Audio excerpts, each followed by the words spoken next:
உங்கள் ஆரோக்கியமே எங்கள் லட்சியம். மாமியார்ஸ் அடுப்பங்கராவிலிருந்து இன்னைக்கு சோமாஸ் வித் ரவா. ஆக்சுவல் வீடியோக்குள்ளே போகிறதுக்கு முன்னாடி இதுவரைக்கும் எங்கள் சேனல் சப்ஸ்கிரைப் பண்ணலைன்னா இன்றைக்கி இப்போவே சப்ஸ்கிரைப் பண்ணிக்கோங்க. இந்த வீடியோவை லைக் பண்ணுங்கள். பக்கத்தில் உள்ள பெல் ஐக்கானையும் டச் பண்ணிக்கோங்க. வாங்க நம்ம வீடியோக்குள்ளே போவோம். தேவையான பொருட்கள்: ரவா 200 கிராமில் 200 கிராம் டம்ளர் இருக்கு இல்லையா, அதால் 1 டம்ளர். அப்புறம் 100 கிராம் டம்ளரால் 1 டம்ளர் பொட்டுக்கடலை, 100 கிராம் டம்ளரால் 1 டம்ளர் சுகர் சர்க்கரை, 1 டம்ளர் தேங்காய் துருவல், கொஞ்சம் ஏலக்காய் பொடி. இந்த ரவையை பிசையறதுக்கான தேவையான அளவு தண்ணீர். இவ்வளவு தான். ரொம்ப சிம்பிளான இன்க்ரீடியன்ட்ஸ், ஆனால் சூப்பரான டேஸ்ட் கிடைக்குங்க. சரியா? இப்போ நாம் அந்த ரவையில் கொஞ்சம் கொஞ்சமாக தண்ணியை தெளித்து சப்பாத்தி மாவு பதத்துக்கு பிசைய போகிறோம். அதை எப்படிங்கிறத ஸ்டெப் பை ஸ்டெப்பாக நாம் பார்ப்போம். இதுக்கு இதெல்லாம் பொரித்து எடுக்கிறதுக்கு கோல்டு வின்னரோ அல்லது ஃபார்ச்சூன் ஆயிலோ எடுத்துக்கோங்க. அதோட கூட 2 ஸ்பூன் நெய்யும் எடுத்துக்கோங்க. எப்போவுமே இது போகிற காம்பினேஷன்ஸ் ரொம்ப நல்ல சூப்பர் டேஸ்ட் கொடுக்கும். அடுத்தது, இப்போ நாம் இந்த ரவையை கொஞ்சமாக தண்ணி விட்டு கலந்து பிசைய ஆரம்பிச்சிருவோம். த சக்ஸஸ் ஆஃப் த சோமாஸ் இந்த குவாலிட்டி ஆஃப் ரவா இருக்கு இல்லையா, நல்லா போட்டு அழுத்தி பிசையணுங்க. இதே மிக்சி ஜாரில் நீடிங்னு சொல்லிட்டு சப்பாத்தி மாவெல்லாம் பிசைஞ்சு கொடுக்கும். அந்த ஒரு ஜார் இருந்ததுன்னா அதில் ட்ரை பண்ணி போட்டிங்கன்னா நல்லா மசிச்சு நல்லா அழுத்தி பிசைஞ்சு கொடுத்துரும். அப்படி இல்லைன்னா கையாலேயே சப்பாத்தி மாவு நல்ல இடர ஃபார்ம் வரத்துக்கு எப்படி பிசைவோமோ அது மாதிரி இந்த ரவையை அழுத்தி பிசைஞ்சு கொடுத்துருங்க. அப்போ தான் இது நல்ல தளர்வாக ஆகி சப்பாத்தி மாவு பதத்தில் ஆகி நல்ல மாவு தோசைக்கல்லில் அந்த சப்பாத்தி கல்லில் வச்சு இடும்பொழுது நல்ல ஒரு ஃபார்மில் வரும். அதனால் அழுத்தி பிசைஞ்சுக்கோங்க. அளவாக தண்ணியை விட்டு நல்ல ஒரு அழுத்தி பிசைஞ்சுக்கோங்க. அது ரொம்ப முக்கியம். அழுத்தி பிசைஞ்சிட்டு கொஞ்சமாக அந்த ஒரு 4 ஸ்பூன் எண்ணெயை இதில் விட்டு அப்படியே அழுத்தி மூடி வச்சிட வேண்டியதான். ஒரு 1.5 மணி நேரத்துக்கு அப்புறமா இதை நம்ம எடுத்துக்கலாம். இப்போ இந்த மாவில் கோதுமை மாவுலேயும் பண்ணலாம், மைதா மாவுலேயும் பண்ணலாம். ஆனால் நம்ம இப்போ ரவையில் பண்ண போகிறது அவ்வளவு ஒரு கிறிஸ்பியாக அவ்வளவு டேஸ்ட்டாக இருக்கும். So we can try this recipe with the utmost ஒரு நல்ல பிரமாதமாக செய்யக்கூடிய அளவுக்கு இருக்கும். பார்த்தீங்களா, எண்ணெயும் ஆயிலும் விட்டுருக்கேன் இதில். ஸோ இதை அப்படியே we will set it aside for 1.5 hours.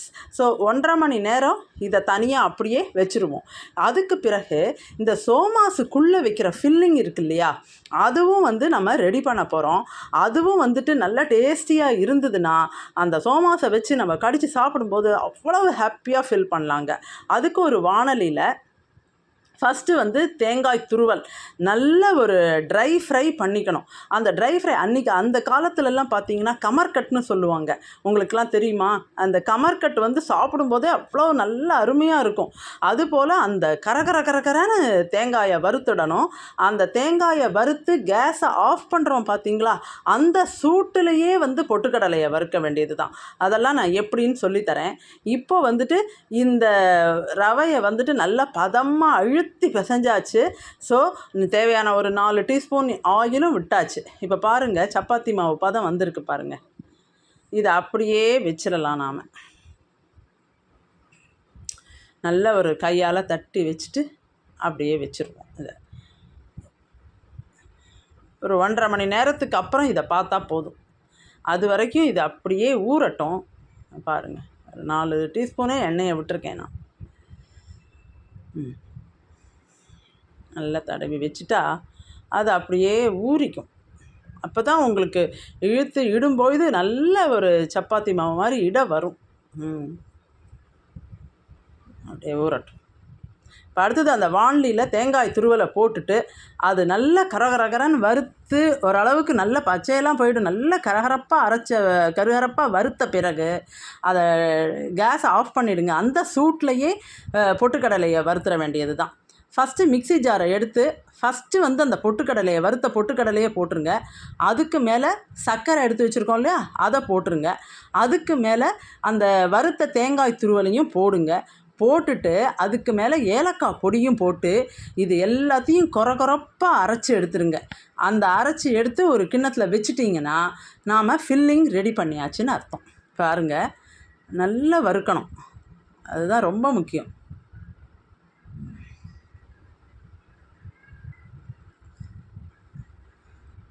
இதெல்லாம் வந்து வீட்டில் பண்ணி சாப்பிட்டு நம்ம மற்றவங்களுக்கும் கொடுத்து நம்மளும் சாப்பிடும்போது அந்த சந்தோஷமே தனி. அதெல்லாம் வி ஷுட் என்ஜாய் இட். நல்லா வறுத்துட்டா போதும், கரகரப்பாக இருக்கும். அது வந்து பச்சையாக மாதிரி இருந்ததுன்னா டேஸ்ட்டு இருக்காது, அந்த ஃப்ளேவர் முதல்ல. இப்போ இந்த வறுக்கும் பொழுதே அந்த தேங்காய் வறுத்த வாசனை வந்து சூப்பராக இருக்கும். ஸோ அந்த வாசனையே நமக்கு காமிச்சு கொடுத்துரும் போதுமான அளவு தேங்காய் வறுபட்டிருக்கு அப்படின்னு சொல்லிட்டு. ஸோ ரொம்ப நல்லா பார்த்திங்கன்னா கிறிஸ்பியாக ஆகிடும். இதுலேயே நம்ம வறுக்கிறதுலையே கிறிஸ்பியாக ஆகிடும். இதை அப்படியே நம்ம ஒரு பிளேட்டில் கூட எடுத்து வச்சுக்கலாம். பிளேட்டில் எடுத்து வச்சு அதை ஆற விட்டுடணும். கொஞ்சம் அந்த தேங்காயெல்லாம் ஆறிடணும். இப்போ பை தட் டைம் இந்த சுவிட்சை ஆஃப் பண்ணிவிட்டு நம்ம பொட்டுக்கடலையை போட்டு அதெல்லாம் செய்யறதுக்குள்ளே இந்த தேங்காய் ஆறி இருக்கும். ஒரு 100 கிராம் டம்ளரில் 1 டம்ளர் தானே. சுகர் மட்டும் இன்கேஸ் உங்களுக்கு ஸ்வீட் ரொம்ப பிடிக்கும்னா, நான் 1 டம்ளர் எடுத்துருக்கிற இடத்துல நீங்கள் 1.5 டம்ளர் வரைக்கும் சுகரை தாராளமாக போடலாம். உங்களுக்கு ப்ரொவைடட் உங்களுக்கு ஸ்வீட்னால் ரொம்ப இஷ்டம், நல்லா ஜாலியாக நான் சாப்பிடுவேன் அப்படின்னு நினச்சிங்கன்னா நீங்கள் 1.5 டம்ளர் வரைக்கும் சுகர் ஆட் பண்ணிக்கோங்க. எந்த ப்ராப்ளம் வராது, நல்லா இருக்கும் அதே taste wise.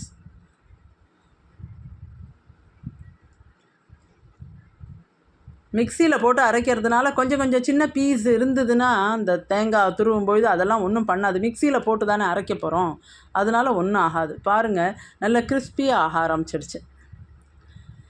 The success of this somas வந்து lies in 2 factors, one in the sheets and one in the filling.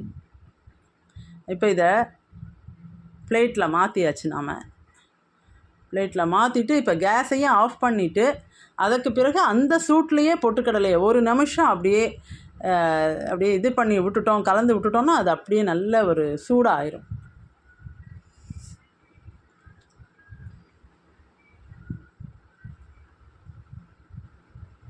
இதில் போட்டுருவோம். போட்டு 1 நிமிஷம் இப்போ நான் கேஸையும் ஆஃப் பண்ணி விட்டுடுறேன். அந்த சூட்லேயே பண்ணிக்கலாம். வானலியோட சூடு இருக்கு இல்லையா, அதிலே பண்ணிக்கலாம். இதை அப்படியே மிக்சி ஜாரில் ட்ரான்ஸ்ஃபர் பண்ணி விட்டுட்டோம்னா நாம் இப்போ இது பண்ணிக்கலாம்.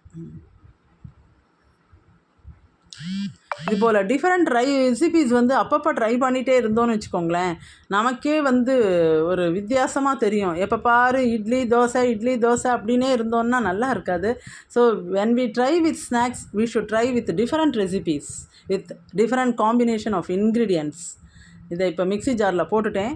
பொட்டுக்கடலை, அதுக்கு மேலே சர்க்கரை, அதுக்கு மேலே தேங்காய் துருவல், ஏலக்காய் பொடி எல்லாம் போட்டு கொரகரப்பாக அரைச்சிட்டு வந்தாச்சு இப்படி. ஸோ இதுதான் ஃபில்லிங். ஸோ இப்போ அந்த சப்பாத்தி மாவு மாதிரி அந்த ரவையை பிசைஞ்சிருக்கோம் இல்லையா, அதை சின்ன சின்ன உருண்டைகளாக உருட்ட வேண்டியது தான். உருட்டி எடுத்து ஒவ்வொரு உருண்டையும் மேல் மாவும் கொஞ்சம் வச்சுக்கலாம். மேல் மாவு வந்து கோதுமை மாவு யூஸ் பண்ணிங்கன்னா ஓகேவாக இருக்கும். நல்ல மேல் மாவு தொட்டு இடும்பொழுது நல்லா அப்படியே அந்த ரவையை உருட்டினா பாருங்கள், இப்படி உருட்டி வச்சுருக்கேன் இல்லையா. இப்போ அந்த மேல் மாவை தொட்டு ஒவ்வொரு சப்பாத்தியும் அப்படியே இட்டு ரொம்ப லைட்டாக, ரொம்ப மெல்லிஸ் தகடு மாதிரி இடாதீங்க, ரொம்ப கெட்டியாகவும் இட வேண்டாம், மீடியம் ஃபார்மில் இட்டுக்கோங்க. நல்ல 1.5 மணி நேரம் ஊறினதும் கிழியாது, ஓட்டையாகாது. பாருங்கள், எண்ணெயில் போடும்போது எல்லா சைடும் அந்த ஃபில்லிங் போட்டு பண்ணின பிறகு எல்லா சைடும் நல்லா ஒட்டி இருக்கான்னு ப்ரெஸ் பண்ணி பார்த்துருங்க. அப்போ தான் வந்து அதுக்குள்ளே இருக்கிற அந்த பூரணம் வந்து எண்ணெயில் கலந்துக்காது.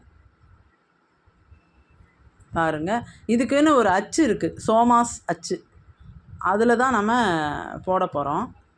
அதுக்கு முன்னாடி கொஞ்சம் ஷீட்ஸ் ரெடி பண்ணி வச்சுக்கலாம். எண்ணெய் மட்டும் எப்போவுமே இந்த மாதிரி ஸ்நாக்ஸ் ஐட்டம் பண்ணும்பொழுது ஃபஸ்ட்டு நல்ல எண்ணெயை சூடாக ஆக்கிடுங்க. ஹையில் வச்சு கூட சூடாக்கிடுங்க. நல்லா சூடாக்கிட்டு இது போல் எதை ஃப்ரை பண்ணணுமோ அதை உள்ளே போட்ட பிறகு டக்குன்னு அதை மீடியம் ஃப்ளேமுக்கு கொண்டு வந்துடுங்க. சிம்மிலேயே வைங்க, அது நல்லா வேகட்டும். அதுக்கப்புறம் 1 சைடுக்கு அப்புறம் 2வது சைடு திருப்பி விட்டுக்கலாம், அதை பற்றி இல்லை. ஆனால் எண்ணெய் வேகாமல் நீங்கள் இதை போட்டிங்கன்னா கொஞ்சம் நேரத்தில் எல்லாமே பிரிய ஆரம்பிச்சிடும். அது எந்த ஸ்நாக்ஸ் ஐட்டமாக இருந்தாலும் அதுதான். எண்ணெய் நல்லா சூடாக இருக்கணும். அது வேகும்போது தான் நீங்கள் சிம்மில் வைக்கணும். நல்ல ஷீட்ஸ் ரெடி பண்ணிடலாம். இப்படி இட்டு ரவையில் பண்ணது எப்படி வருது பாருங்கள். அந்த அளவுக்கு அழுத்தி பிசைஞ்சு அளவாக தண்ணியை விட்டு எண்ணெயும் விட்டு 1.5 மணி நேரம் ஊற வச்சதும் எப்படி இட வருது பாருங்கள். ஒரு இடத்துல கிழியலை, ஒன்றுமே கிடையாது.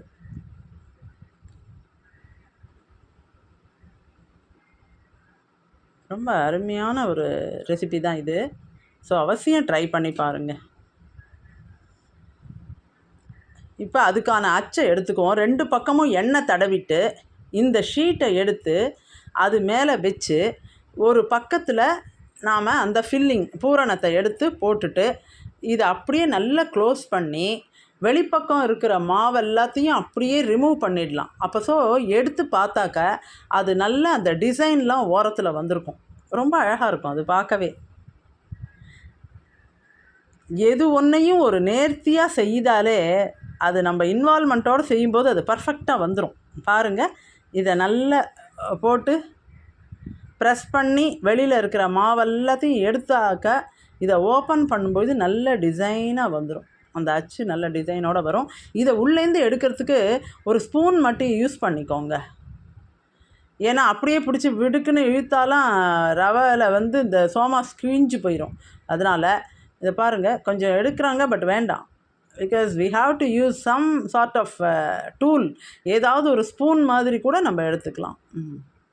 இதை எடுத்து வச்சு அப்படியே அந்த எண்ணெயில் போடுங்க. இதை போடுறதுக்கு முன்னாடி எல்லா இடமும் ஒரு தடவை ப்ரெஸ் பண்ணிவிடுங்க ஓரத்தெல்லாம். இவங்க இப்படி அந்த எக்ஸஸ் டிசைனோடு கட் பண்ணிகிட்டே வராங்க.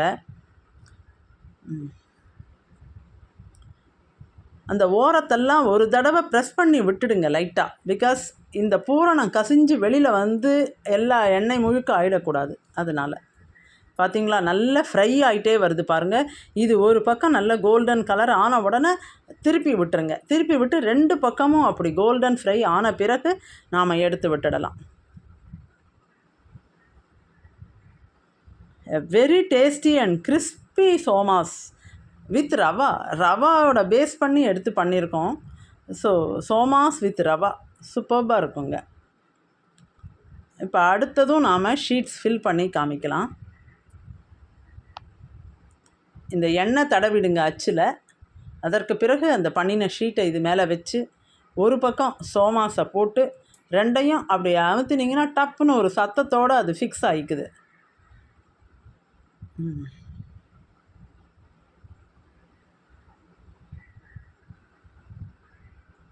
நல்லா வெந்துட்டுருக்கு பாருங்கள். நல்லா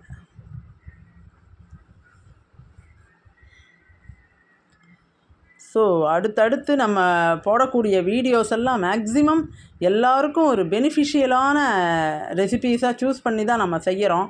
சீசனல் ரெசிபீஸ் ஆல்சோ. அதனால் எல்லாத்தையுமே நீங்கள் அவசியம் விசிட் பண்ணுங்கள் எங்கள் சேனலை. பண்ணி பார்த்து உங்களோட கமெண்ட்ஸ், உங்களோட ஃபீட்பேக் எதுனாலும் எழுதுங்க. உங்களோட கமெண்ட்ஸ் எங்களை ரொம்ப மேலே மேலே ஊக்குவிக்குது. அதனால் we will try in for very good recipes.